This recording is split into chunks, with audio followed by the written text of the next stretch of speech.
ಕುದುರೆಮುಖ ಈ ಹೆಸರು ಕೇಳಿದ ತಕ್ಷಣ ಕನ್ನಡಿಗರ ಮೈಯಲ್ಲಿ ಕರೆಂಟ್ ಪಾಸ್ ಆಗುತ್ತೆ. ಇಲ್ಲಿನ ಪ್ರಕೃತಿ ಸೌಂದರ್ಯ ಒಂದ್ ಕಡೆ ಆದ್ರೆ ಒಂದ್ ಕಾಲದಲ್ಲಿ ಇಲ್ಲಿನ ಪ್ರಕೃತಿಯನ್ನೇ ಬಗೆಯಲು ಹೊರಟ ಕರಾಳ ಕತೆ ಇನ್ನೊಂದ್ ಕಡೆ. The last city of iron ore. ಇದು ಅಪಾರ ಕಬ್ಬಿಣ ಅದಿರಿನ ನಿಕ್ಷೇಪದ ಗೂಡು. ಆಗ ಇಲ್ಲಿನ ಸಂಪೂರ್ಣ ಪ್ರದೇಶ KOCL ಅನ್ನೋ ಕಂಪನಿಯ ಅಡಿಯಲ್ಲಿತ್ತು. ಇಲ್ಲಿ ಈ ಹಿಂದೆ ಇದ್ದ ಸುಸಜ್ಜಿತ ನಗರ ಈಗ ಪಾಳು ಬಿದ್ದಿದ್ರೆ ಇಲ್ಲಿನ ಮನೆಗಳು ಸಂಪೂರ್ಣವಾಗಿ ನಾಶವಾಗಿದೆ. ಇನ್ನು ಸಾಕಷ್ಟು ಪ್ರದೇಶಗಳು ಈಗಲೂ ಸಹ ಸಾರ್ವಜನಿಕ ಪ್ರವೇಶಕ್ಕೆ ನಿರ್ಬಂಧದ ಪಟ್ಟಿ ಹೊತ್ತಿವೆ. ಶೃಂಗೇರಿಯಿಂದ ಹೊರನಾಡು ಹೋಗಬೇಕಾದ್ರೆ ನೀವು ಈ ರೂಟ್ ನ ತಗೋಬಹುದು. ಇಲ್ಲಿನ ಪ್ರಯಾಣ ಯಾವುದೇ ಸ್ವರ್ಗಕ್ಕೂ ಕಡಿಮೆ ಇಲ್ಲ. ದಾರಿ ಮಧ್ಯೆ ಸಾಕಷ್ಟು ಜಲಪಾತಗಳು, ಭದ್ರಾ ನದಿಯ ಬೋರ್ಗರೆತ ಮತ್ತೆ ಸಾಕಷ್ಟು ಜಲಮೂಲಗಳು, ಹಾಗೆ ಸುತ್ತ ಹಸಿರು ಬೆಟ್ಟಗಳ ಸಾಲು.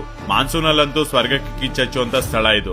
ಈಗ ಇಲ್ಲಿನ ಸಂಪೂರ್ಣ ಪ್ರದೇಶ ಫಾರೆಸ್ಟ್ ಡಿಪಾರ್ಟ್ಮೆಂಟ್ ಕಂಟ್ರೋಲ್ ಅಲ್ಲಿದೆ. ಇಲ್ಲಿಗೆ ಎಂಟ್ರಿ ಆಗ್ಬೇಕಾದ್ರೂ ಫಾರೆಸ್ಟ್ ಚೆಕ್ ಪೋಸ್ಟ್ ಅಲ್ಲಿ ಡೀಟೇಲ್ಸ್ ಕೊಡಬೇಕು, ಎಕ್ಸಿಟ್ ಆಗ್ಬೇಕಾದ್ರೂ ಡೀಟೇಲ್ಸ್ ಕೊಡಬೇಕು. ಯಾಕಂದ್ರೆ ಕುದುರೆಮುಖ ವಿಶೇಷ ಸಸ್ಯ ಸಂಕುಲ ಮತ್ತೆ ಪ್ರಾಣಿ ಸಂಕುಲಗಳ ತವರು ಕೂಡ ಆಗಿದೆ. ನೀವು ಈ ನೇಚರ್ ಅಲ್ಲಿ ಸಂಪೂರ್ಣವಾಗಿ ಕಳೆದೋಗ್ಬೇಕು ಅಂದ್ರೆ ಕುದುರೆಮುಖ ಪೀಕು, ನೇತ್ರಾವತಿ ಬೆಟ್ಟ ಮತ್ತೆ ಗಂಗಾಡಿ ಕಲ್ಲು ಅಂತ ಸಾಕಷ್ಟು ಟ್ರೆಕ್ ನ ಮಾಡಬಹುದು.